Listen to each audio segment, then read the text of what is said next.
Before we get started, does anyone want to get out?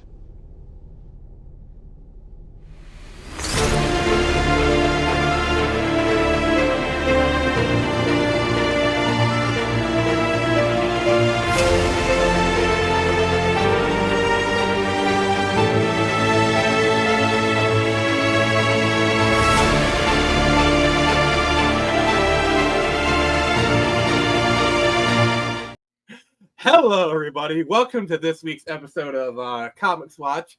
We were gonna cover Hawkeye, and it would have been a great episode, but Jared, you kind of posted something in the group chat. The Kang is dead. To be clear, he's not. Jonathan Majors did not die. He was just found guilty of 2 of the 4 counts. Can you pull up the article, please? Yes. I'll do that right now. I'm All right. the Variety article. So Jonathan Majors, the actor who has played Kang the Conqueror in Ant-Man Quantumania, where he was defeated by ants. By ants. Sorry, there's a Tony Stark built this in a cave meme there. A bunch of scraps. Yeah, and then let's see here. He was in Loki, where he was defeated multiple times, and now he has been defeated by the courts. But here's the thing: Loki season 2 has something pretty interesting. They basically gave Marvel an out. But anyway, so continue. Yeah, because in one of the lines, one of the TVA people says, "Oh yeah, and like they dealt with like this Kang variant in the multiverse, in the quantum realm, but that's fine. We're monitoring it. We don't think it's going to flare up again." So I think that they built that in. So in case this happened, they were like, that way we can just write out Kang. Because here's the thing: a lot of people are saying they can just recast it. Here's why they can't do that. At the end of Quantumania, the post-credit scene is literally Jonathan Majors playing every single Kang. I mean, if they really wanted to be pedantic about it, they could be like, well, there's an entire other stadium filled with Kangs that look totally different because multiverse. I mean, yeah, but here's the thing: that they would have to say there was another multiverse on top of the multiverse, and that would get even more confusing than it already is. You know what? You know what? One of these stadiums of Kangs, you know what they look like? What? They look like Jared. I am a conqueror. Well, you were defeated by ants, so I don't know how much of a conqueror you are. No. That's the Jonathan Majors version. That's not my version. My version squashes ants. What have I done? But yeah. So what did he get convicted of, Jared? What was he convicted of? Okay, so in the verdict, so here we go. So he was convicted on December 18th of 2 misdemeanor counts of harassment and assault of Grace Jabari, his ex-girlfriend. A source close to the studio confirmed the decision to Variety. So Marvel has already parted ways with Majors, according to Variety. In the verdict, he was also found not guilty of 1 count of intentional assault in the 3rd degree and 1 count of aggravated assault in the 2nd degree. And he's being, I believe his sentencing is on Tuesday.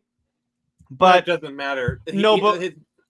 Regardless of the sentence, Marvel has kicked this guy to the curb, so they're not using his version of Kang. Yeah, and they announced it like right afterwards, which tells me is they went all death of the family with it, where they had 2 versions of the statement. Where if he was guilty, they were ready to cut ties with him, but I think if he was innocent, they might have continued. Mm-hmm. And the thing about it now, the reason why Nick and I want to talk about this is because we normally don't delve into like the legal minutia here. Mm-hmm. Well, what we're going to approach this is, so Marvel has to get rid of Kang. Yeah, before we do that. Yeah. Okay, go ahead. Before we get to that part, so I just kind of want to talk about Kang as a character in the MCU. Jared, what was your thoughts on him? That was the worst idea, because here's the thing. Let's compare this. All right, so with Thanos, when we first saw Thanos, like actually saw him in action, he kicked the Hulk's ass. Which, yeah, to a degree, I was a little pissed off because of that was the start of the de-badassifying the Hulk. But it showed how powerful Thanos was with only like one stone. He didn't even use the stone. See, what you're talking about is a trope called the Worf effect, where the villain of the week basically beats up the most badass character on the show to show how powerful he is. It's named after Worf from Star Trek Next Generation, who had that happen to him all the time. But the problem... sorry. The problem with Kang is that they didn't do that. Because and here's the thing. They had an opportunity to make him threatening, because here's what they should have done. And this was the original idea for Ant-Man. They should have had him either kill Scott Lang or strand him in the quantum realm. I almost said the Phantom Zone.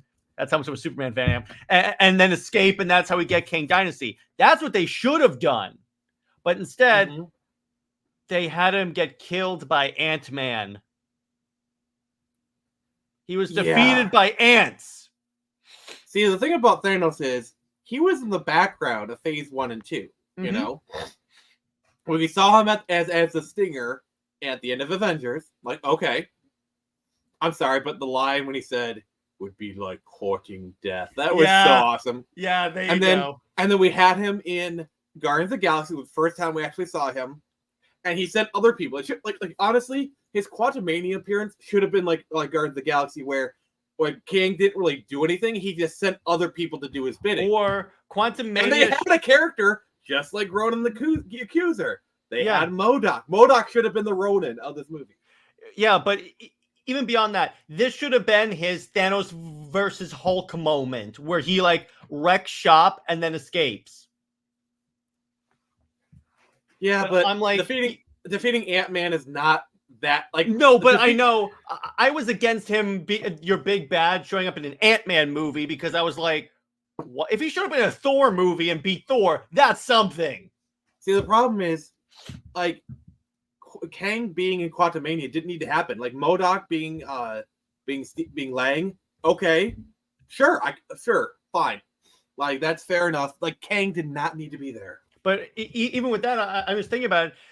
They kind of addressed this, and they had him say, okay, so Thor, how many of you have I killed? So they're telling you without showing you that he's defeated multiple Avengers teams in the multiverse.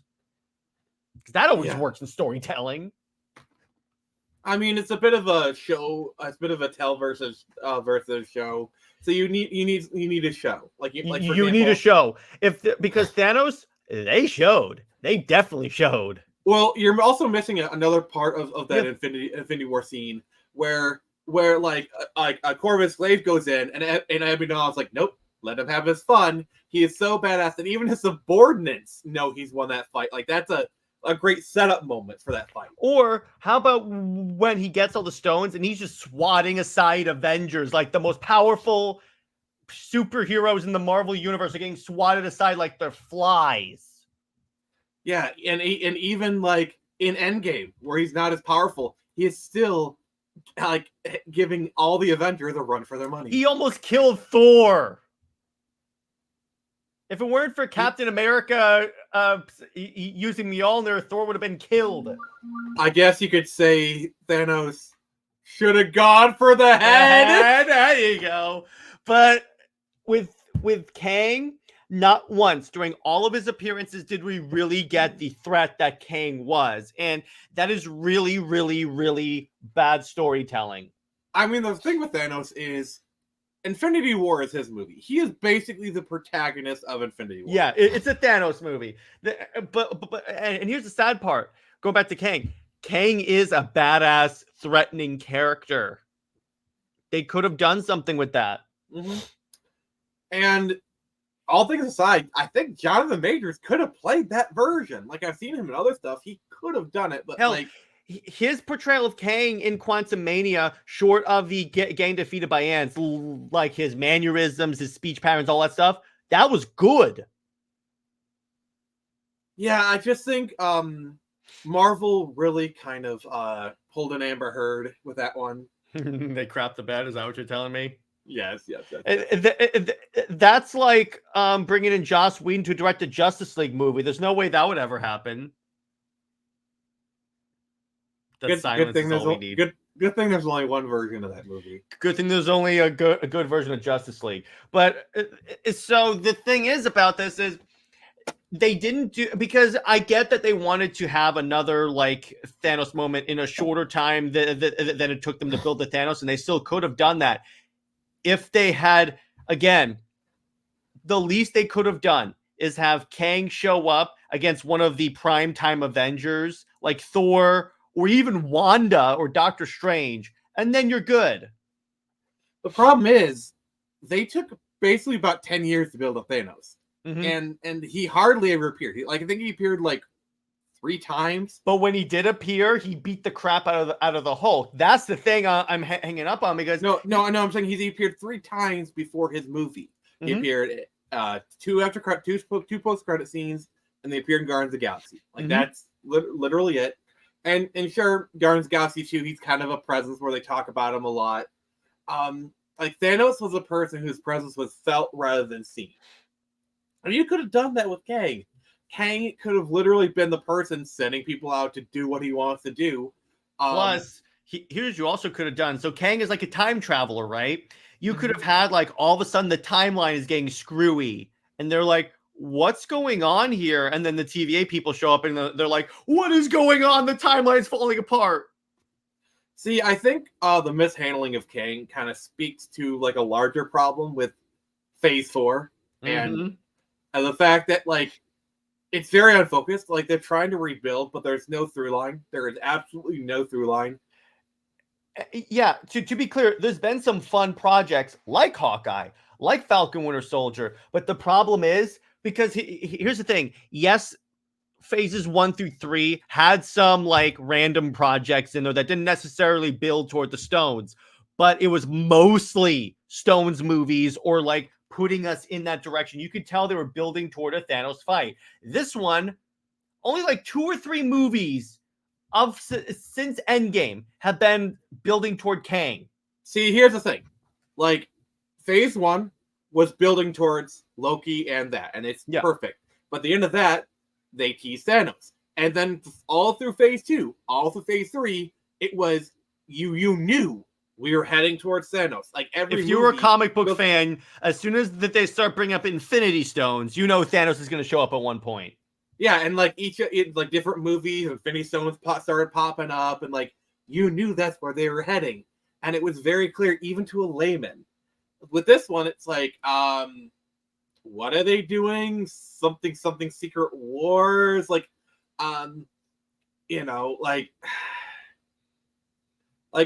honestly, they should have just built towards the multiverse and Secret Wars by having all these like Deadpool 3 like movies come out, and then that would have been a little something like reality is kind of falling apart.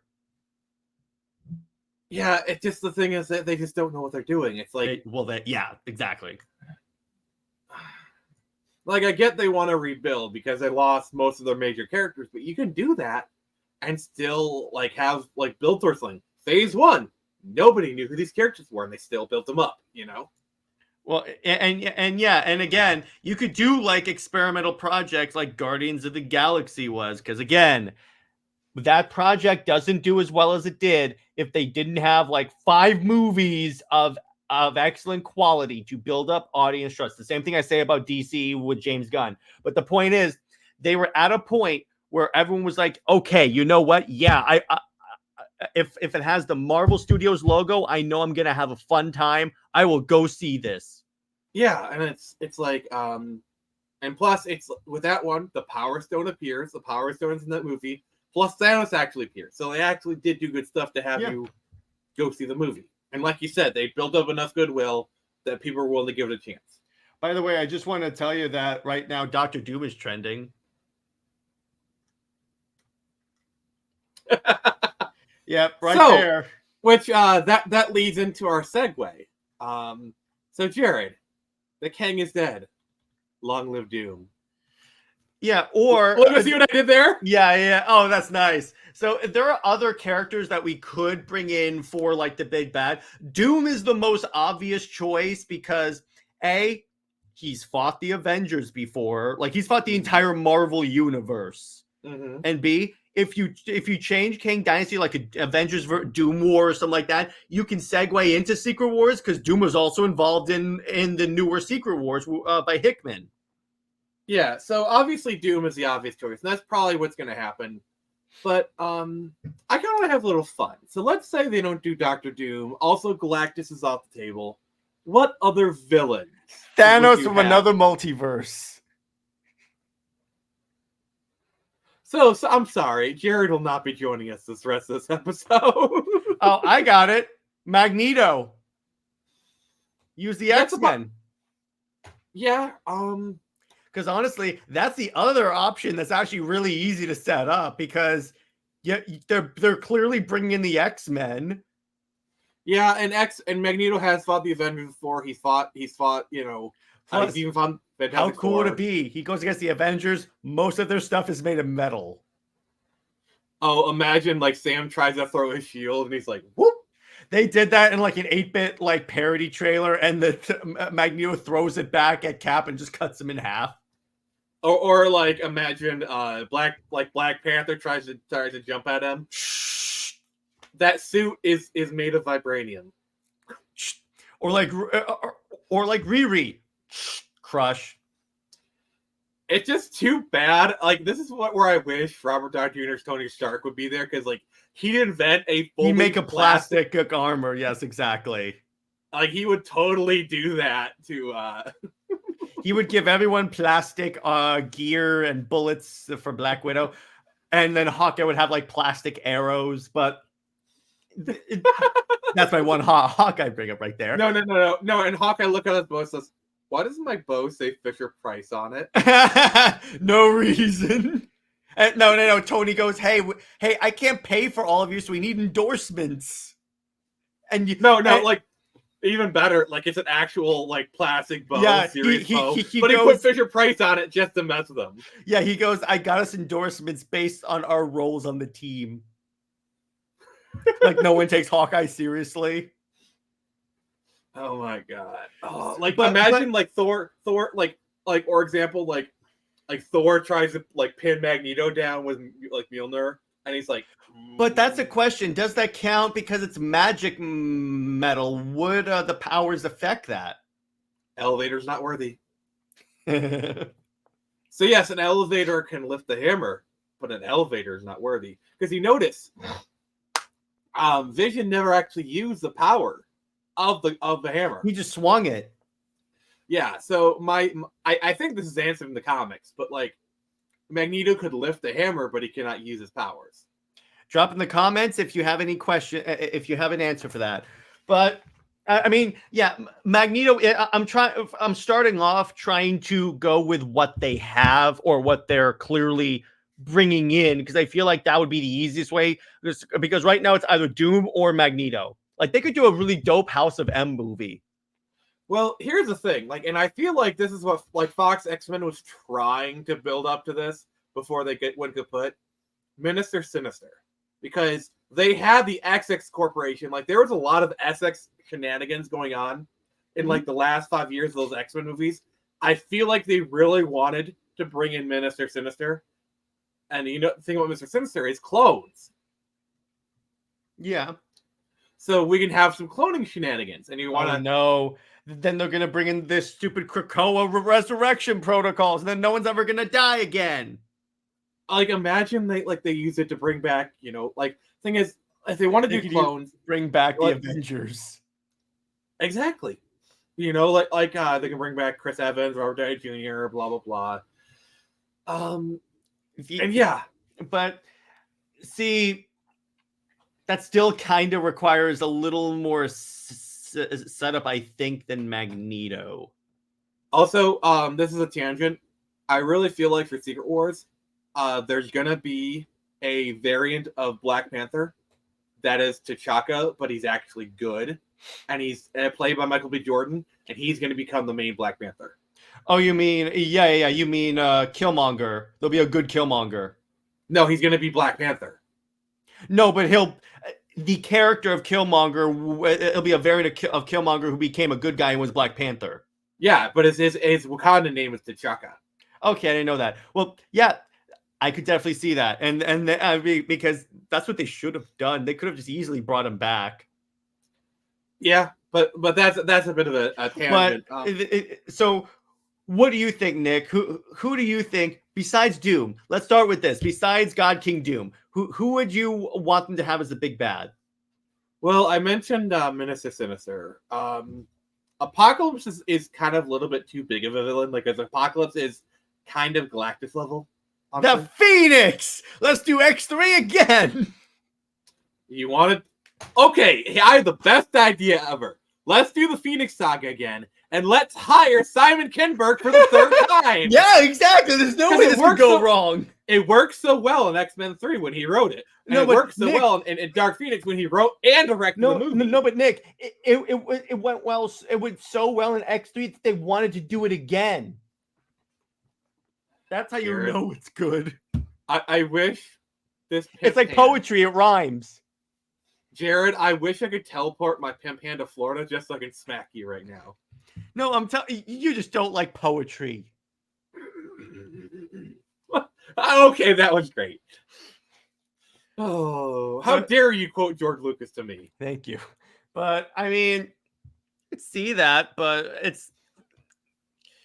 I mean, but yeah, some other villains I was thinking of. Are you familiar with the Shi'ar Galaxy, the Shi'ar Empire? Yeah, I am. That's tied to Phoenix. There's Deathbird. I could see that. That honestly, that might be more of like a one-off villain kind of thing for the X-Men movies, really. Or Guardians of the Galaxy, Guardians of the Galaxy. You could do that because I don't think we've mentioned the Shi'ar yet. No, they're part of the X-Men license. Well, because that's probably you got people like Lalandra, who's like kind of like Charles. She's kind of like the Talia of the X-Men universe, where like she has that love affair with Xavier. It's not quite, but yeah, because she's not evil. Because the Phoenix, I'm gonna be honest with you, brother. The Phoenix Saga is definitely something you can get 10 years worth of movies out of. Yeah, for sure. Here's the thing. I joked. I want to be clear. I was joking. To do the Phoenix Saga right, you have to do multiple X-Men movies in order to get it. Because I was watching a comic story and podcast from like years ago, and the things that the reason, and they predicted that Dark Phoenix was going to fail. You know why?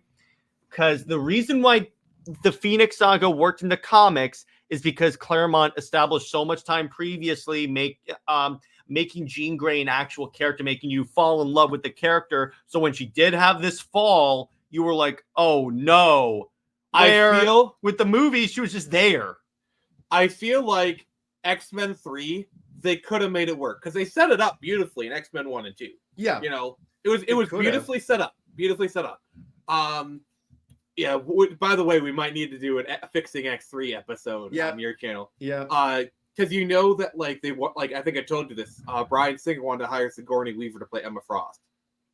I could see that. I could definitely see that. Yeah, and like in X-Men 3, where it's just about the Phoenix Saga, that could have worked. Yeah, but the problem is like they did what BVS did. They crammed in 2 storylines.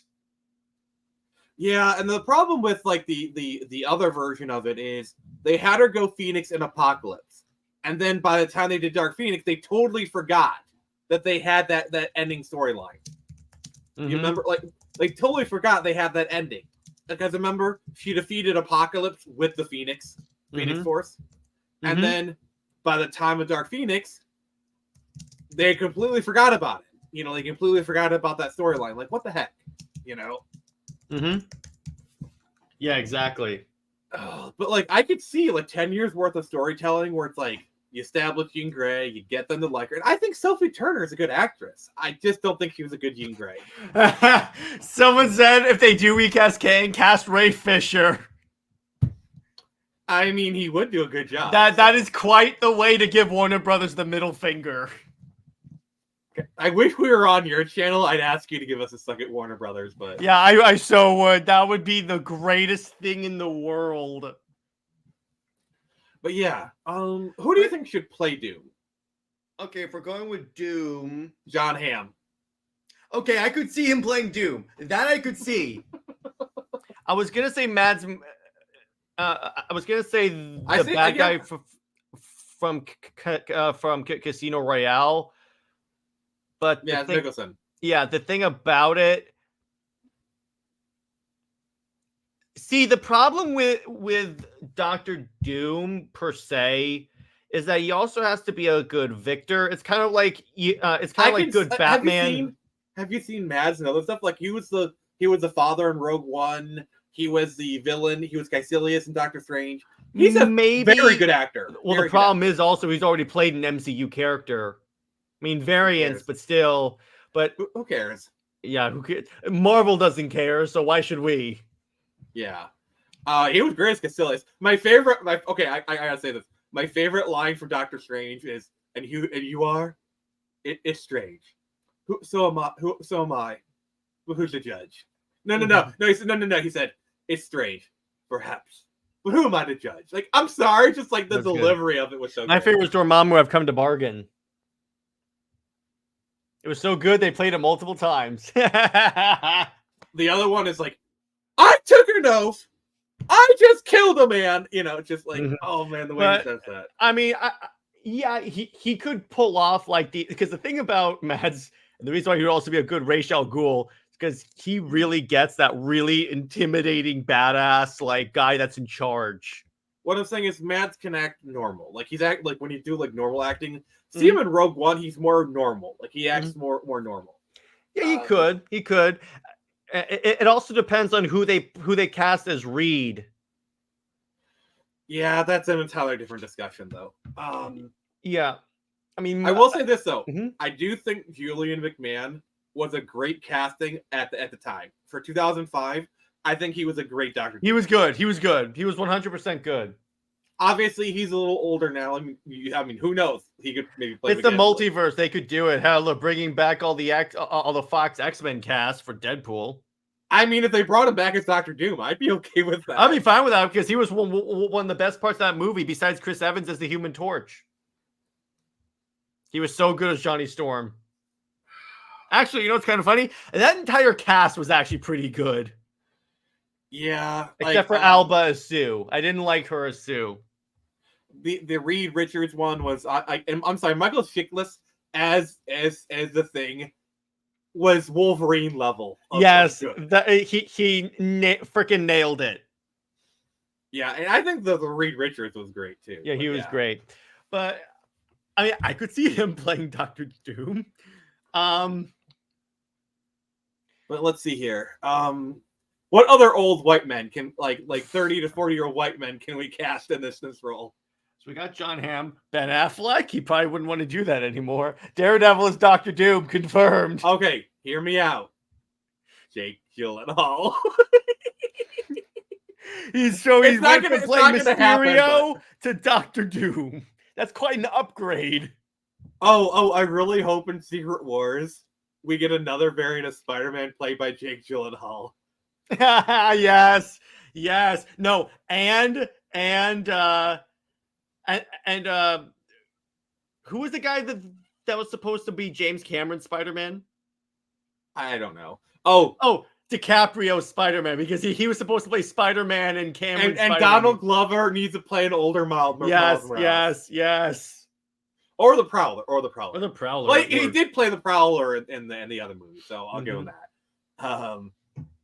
But Doctor Doom actors. I mean, Ben Affleck maybe. I'm trying to think here. What do you got for what other actors do you think, Ken? I'm trying to think because there's. I mean, if you, I mean, honestly, like Tom Hiddleston would have made a good Doom, but he's already iconic for Loki. But, yeah. Don't worry, they would cast him again. This is Marvel we're talking about. Oh, I have an idea for you. Even though he was already the Purple Man, David Tennant. I've never seen him in other stuff, so I wouldn't know. Okay, he's actually a really good actor. Henry Cavill? Get out of my head! Wait! No. I was literally thinking. No, Henry I got a better. I got a better one. No. I was literally thinking Henry Cavill. And then a split second later, you said it. What the hell? Nick, I got a better one for you, and this is how you really give the F for you to Warner Brothers. Zack Snyder. What? Can you imagine? He takes off the mask and it's Zack Snyder. And he says, "Suck it, Warner Brothers," or like there's a Warner Brothers office floating in the multiverse, and he just destroys it. Tell me that. No. Zack Snyder shows up in Deadpool 3. And then Deadpool goes, "Sell the Snyderverse on Netflix." No. Dude was like, "Hey, Zach, have you restored the Snyderverse yet?" He's like, "No." Oh, Terrence Howard. This is his revenge for getting recast as War Machine. No. And then Terrence, in Doctor Doom's quest, is trying to find the universe with the right type of math. Yes. Oh no. If you know Terrence Howard, you get the joke. I got one also. George Clooney. But it's George Clooney, Bruce Wayne. At that point, let's have Ezra Miller. Ezra Miller, exactly. There you go. I was about to say Ezra Miller. Jeez. I love how this podcast just degraded into one giant shitpost. Oh, via THR, Avengers: The Kang Dynasty will be reverted back to Avengers 5. It ain't the Kang Dynasty anymore. Oh, DC is moving quickly. DC is moving quickly. Yeah, they canceled it. You know, they were prepared for this. I tell you. No, but DC, did you just have another flub? You just had another flub. I was like, wait a second. Did you just say DC? Nick, are you okay? Yeah. Are you tired? Oh, I need to die. I just need. For those of you that don't know, this will come out.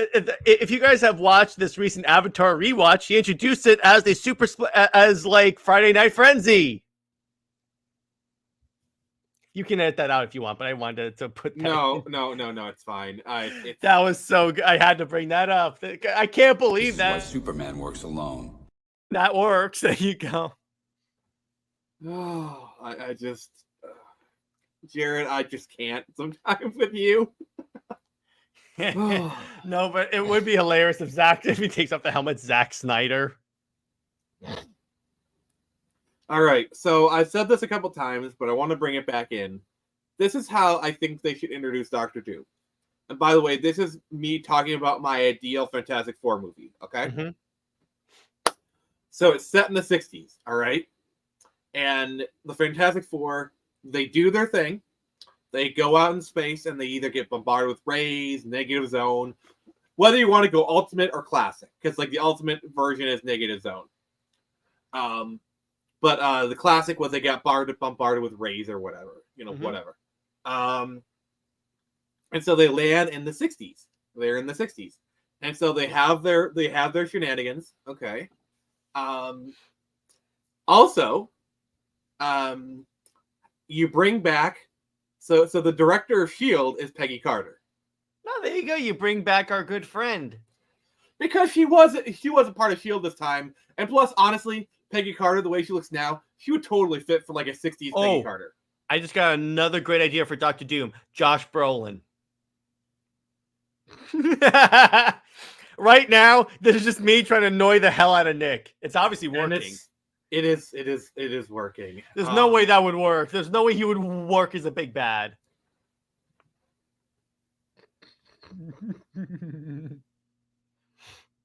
Anyway. Oh, Ray Porter. Voice of Darkseid in the Snyder Cut. Well, I guess he'll use the old ways. Dr. Doom will use the old ways, exactly. But anyway. Here's a serious one. Norman Osborn. Because what they could do. Dafoe? What? Oh, you mean Big Bad?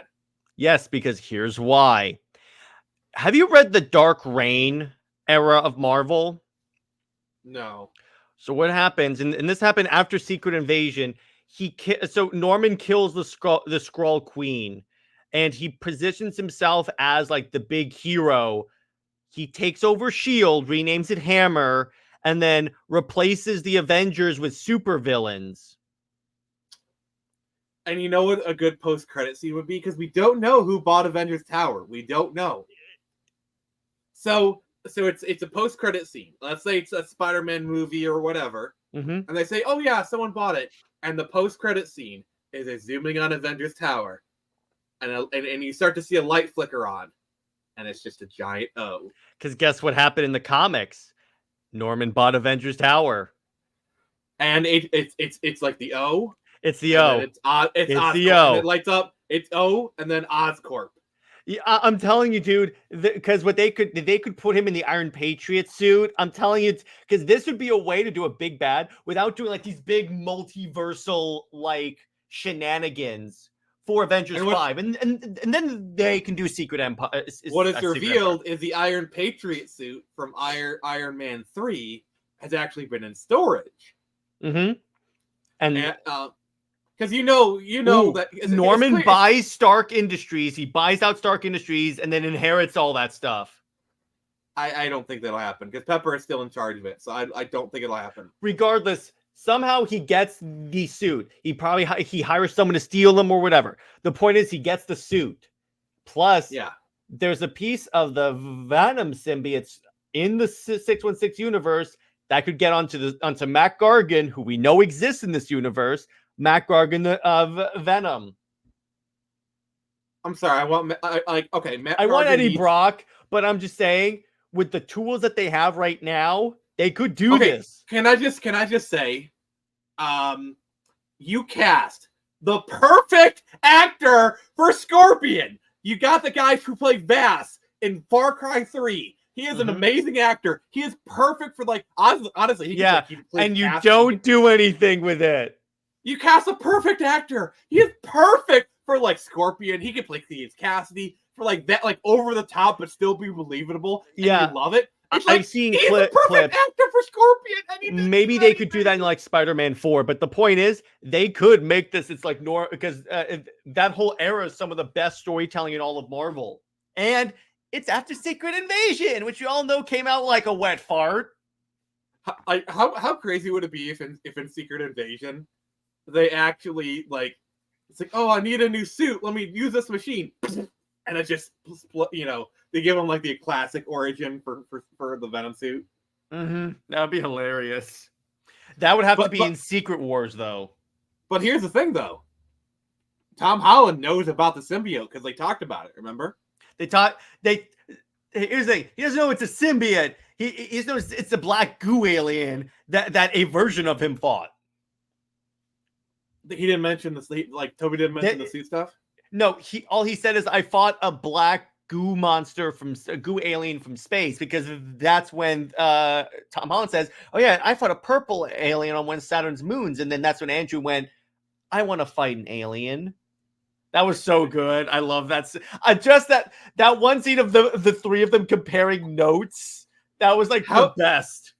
How cool would it be if they did an Amazing Spider-Man 3 and he's fighting they tied in with Venom 3 and it's null and Andrew Garfield pulls cool, I finally get to fight an alien. I fought an alien, exactly. That would be great.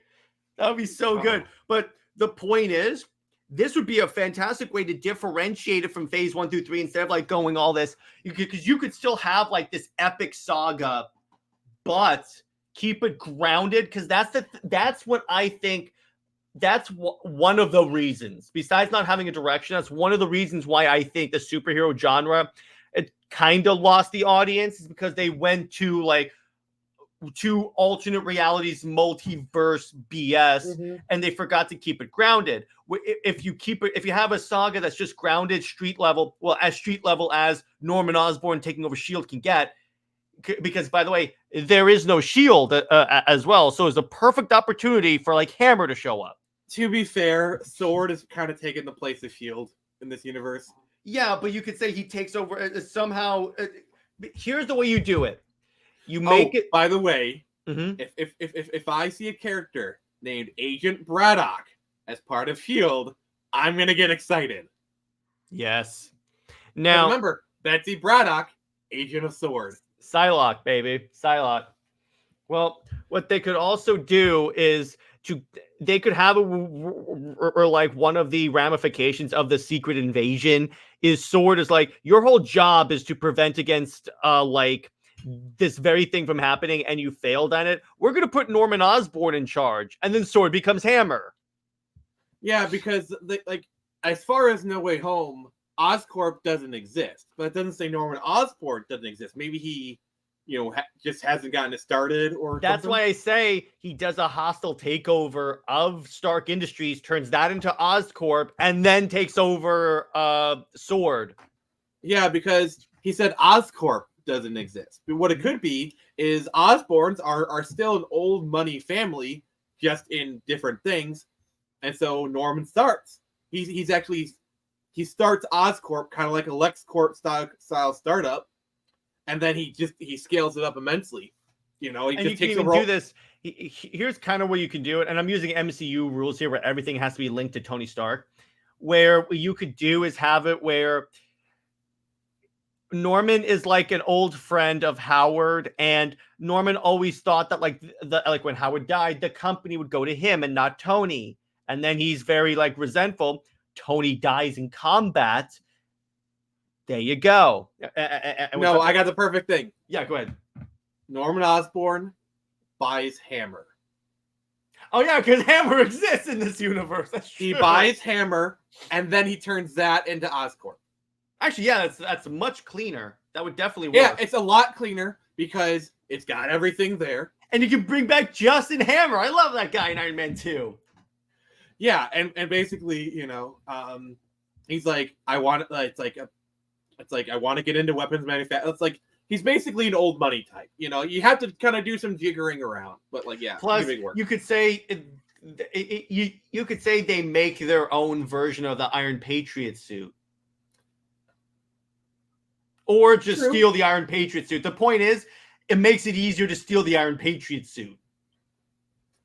I mean, it is clear that Hammer has worked on Tony's suits before, so yeah, because they built the War Machine suit out of the Mark II, so they would have like old project files and stuff. And I think they probably built the. I think it's pretty easy to extrapolate. They built the Iron Patriot. Mm-hmm. Yeah, exactly. So I think it's fair to say they have the schematics for that version of the suit. Yeah, so they could build like a more upgraded version of it, and they can make it look more like the comic suit. Because I will say that's what Phase 5 has been doing really well. The characters got comic accurate suits, or as close as possible. Speaking of Hawkeye, they did 1-1. They did 1-1. That and Falcon Winter Soldier, they did 1-1 with the Sam Wilson Captain America suit, like flawless. Yes, definitely, for sure. But and I'm like that way. What you could also do is here's how you market it. You could do this after Captain America: New World Order. Sam's like screws up and like loses the confidence of the people. Norman Osborn shows him and goes, "We need you need a patriot that can defend you from all threats. The Iron Patriot." What thing is they also need to get going with the Daredevil and bring in Bullseye, so he can be Dark Hawkeye. So he can be Hawkeye. You already have Captain Marvel exist in the universe. You can have Moonstone take over, or just have Rogue extend her like being a villain and then become Dark Miss Marvel. See, the only thing that the rest of this plans is Thunderbolts kind of takes the place of like the evil Avengers kind of team. Well, it's very simple. Here's what you do. At the end of Thunderbolts, Norman Osborn shows up and says, "You all work for me now." Or Countessa was working with Norman Osborn the entire time. Fair enough. Because I really like U.S. Agent. I can't wait. I'm kind of excited to see where he goes. He's fine. I think he was one of the highlights of his arc. Was one of the highlights of Falcon Winter Soldier. Because like even after he took the Super Soldier Serum, he was still a decent guy. Yeah, he's still a decent guy. He was still like kind of aggressive and like angry. And that goes back to what our Erskine said about the serum. It makes good better, bad, worse. And he was still good. He was still good. Basically, the Super Soldier Serum, it takes your personality and jacks it up to a level. It amplifies it. So he was aggressive, and it like amplified his aggressiveness. But he was still at his heart a good person who Heck, just wanted to. He helped them catch all the terrorists. So you know what? I'm like, okay, that's cool. You can do that. And then it's always good to have more Yelena. We love Yelena. Yeah, like Yelena and Bradley, I do classify as more anti-heroes. Yeah, and we also have more like a Red Guardian. I was like, okay, but the point is, that's what you can do for the Dark Avengers. You don't necessarily have to go 1-to-1 Dark Avengers. You could just use the Thunderbolts as the Dark Avengers. The problem is, the actor they got for Red Guardian, I have no problem with him. Because even if you look at him in the opening, he was great in the opening. Yeah. The script kind of let him down. If you look at Stranger Things, he's a great actor. You give him serious material, he can do good stuff. That's why I'm going to wait until the Thunderbolts come out before I judge him, because it'll hopefully be a new script. And like, I think he actually did a pretty decent job with Hellboy. Like, He did. I think he himself was a halfway decent Hellboy. So like, I think the actor himself is fine. So we'll see what happens with that. But the point is, the like breadcrumbs are there for the Dark Reign, and then if they wanted to do Avengers 5 being the takeover, they call it Avengers Dark Reign. Yeah, that could very much work. So let's do some talking about some X-Men storylines. Okay. What X-Men storylines do you think they should cover? Avengers versus X-Men for sure. With the Phoenix, it's the stuff in play. Yes, they could still do that. That could be how they introduce the concept of the Phoenix in the MCU. Yes. What other X-Men storylines do you think would be good? Well, let me see. They could do. I definitely think they should try and do House of M, because Wanda's there. House of M is when you want less mutants, not more. And the problem with that is that it goes against my rule of less alternate reality stories. So yeah, that is true. I wouldn't do that. Plus, House of M, it requires a lead up, because the No More Mutants was literally Wanda's emotional breaking point. They could also do. Well, they already did Days of Future Past to great effect. That movie was fantastic. Yeah. And according to Claremont, because I asked him this when I talked to him, that was his, of the movies that adapted his work, he thinks that did it the best. And I don't want them to touch God Love Man Kills, because they did that beautifully in X2. Yeah, that's fine. They could, I don't do The Cure, because they butchered that storyline. Yeah, that's more of a longer one. I mean, here's the thing: if they were going, this would involve time traveling bullshit, but they could do House of X, Powers of 10. But again, one character that I wish they could bring in to the main continuity would be Rachel Summers, because like she has the Phoenix powers, but it's like to a lesser degree. Like it's more like more control. Like she has, yeah. I think that's interesting. But as far as I don't know, just like. But in what they could do Second Coming, because that introduces Hope into the X-Men world, and it hints that she has like the Phoenix. Then do Avengers versus X-Men, where the Phoenix thing is introduced. Then you do, then you have and you have Jean Grey be like a key player in all these movies. Then you do Dark Phoenix, and then after that she dies, and then Jean Grey and then comes back to life again, and then dies again. No, a joke. Let me go. So she comes back. Her and Scott get married, and then it's revealed she was a clone by Minister Sinister named Maydeen Pryor. I love Jared just looking at me. You don't want the Inferno? Problem with Jean Grey. The reason you don't want to do the Maydeen Pryor storyline. No, I do not. Because here's my thing. You don't want the Goblin Queen? It's another Clone Saga BS thing. But my issue with the Jean Grey Scott Summers pairing, it's less I don't like her because I like the character. It's not like my disdain of Lois Lane. It's that she keeps dying and coming back to life and dying. And also that she kind of keeps cheating on Scott with Wolverine. That's why I'm like, at least Emma's loyal, because there was a storyline where Namor is putting on the moves on Emma, and by the way, this is one of the main reasons why I think I don't like Namor as a character. But and Emma stayed firm, loyal to Scott, and I'm like, at least she's loyal. I mean, Namor has never really been a straight up hero. He's always been like villain, anti-hero. He's always kind of Yeah, but at least well, so is Punisher, and Punisher respects a relationship though.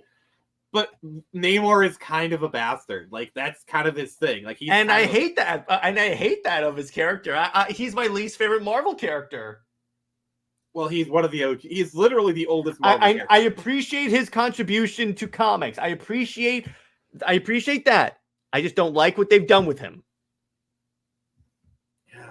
He is my lowest. He's the Marvel Lois Lane in my mind. Oh my god. That's how much I can't stand Namor. Wait, you don't like Namor? I swear, when they kept saying it that way, I was like, say your damn name right. Oh, we're having so much fun. We're having so much fun. But yeah, so I think the villain for the first Fantastic Four movie should be the Mole Man. I'm not saying Victor Von Doom should be there. Small scale.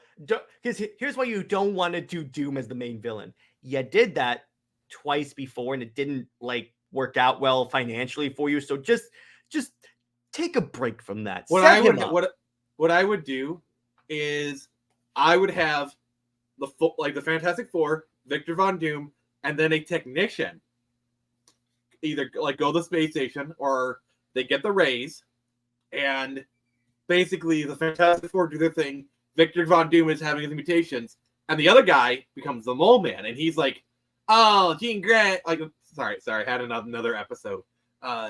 Sue Storm, I'm all perverted, and I'm, all that stuff. Mm-hmm. And then he becomes the Mole Man, and so they fight the Mole Man, and Victor is kind of in the background, and you see him in shadows for a lot of the movie. He's the guy like telling them shots, and then the final shot is him becoming Dr. Doom. Mm-hmm. Again, they could do that as well. Oh, and then the post-credit scene is the end of the movie. They go back into the spaceship, trying to go out, and then they engage like a warp drive kind of thing, because they're I guess they're trying to do warp technology now, and it activates, and something goes wrong, and it engages their emergency cryo freezing. Here's no. Let me say my thing, and then you can do your thing.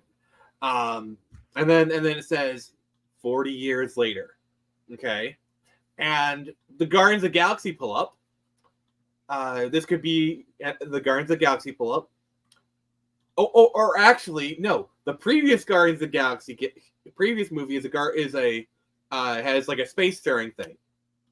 And the post-credit scene is they pull up to this rocket ship, and it looks like a 60s rocket ship, okay? I've said this before, I'm going to say here. And so they go in, they see 4 tubes, each frozen, all right? And then they wipe the frost, and it's the Fantastic Four symbol. And at the end of the movie is you see them going up, they get frozen, flash forward, you get a Captain America First Avenger moment. That's the where problem with that. What? It's been done already with Captain America. What I would do... I think it's been enough time, and they haven't done it since. You can do it. But people would call it a knockoff Captain America. Here's the problem with that. What I would do, take that, except the warp drive travel time is 40 years, but they're unaffected. Because time and stuff changes when you go a certain speed in space, according to Interstellar. So you're still doing time travel. Yes, but you're not doing the frozen and then waking up in a different time. I don't know. I think it's just because of the 60s. I'm trying to think of technology that you could plausibly... No, but I'm just saying, let's say it's experimental warp technology, and they do that. It's successful. They think it's successful. Then they do the thing. The plot of your thing stays the same. Then they warp back. Well, if that's the case, then what they should do is they try and do a gravity assist from the sun. But because they did the calculations wrong, because of Einstein's theory of relativity, what they thought was what they thought was 2 hours was 40 years. Yes, exactly. 100% do that. That is scientifically possible. Do Is that. possible. 100% do that. Because then you avoid the Captain America comparison, and you can still do that. Okay. And that would be the best way, I think, to bring in the Fantastic Four if they wanted to go with their people from another time.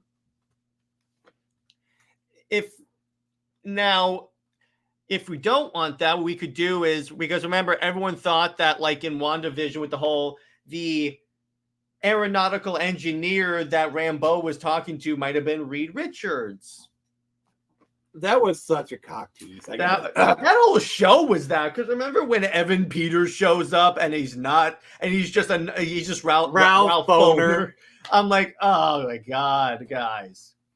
Like the whole recasting Pietro, like, okay, and it's him. That was fine. But when they revealed him to be Ralph Boner, like, literally they could have chosen any other name, but they decided to throw up one final middle finger. That's when I knew, oh god, the MCU is dead. Wait, what is there? Wait, is there a new? No. I was just saying that's when that moment happened. I was like, oh god, the MCU is dead. Because I'm like, you had such a good setup, and you screw it up. You screwed it all up. So, before we go, there's one final thing, and I'm just gonna take this one down. I have one final thing.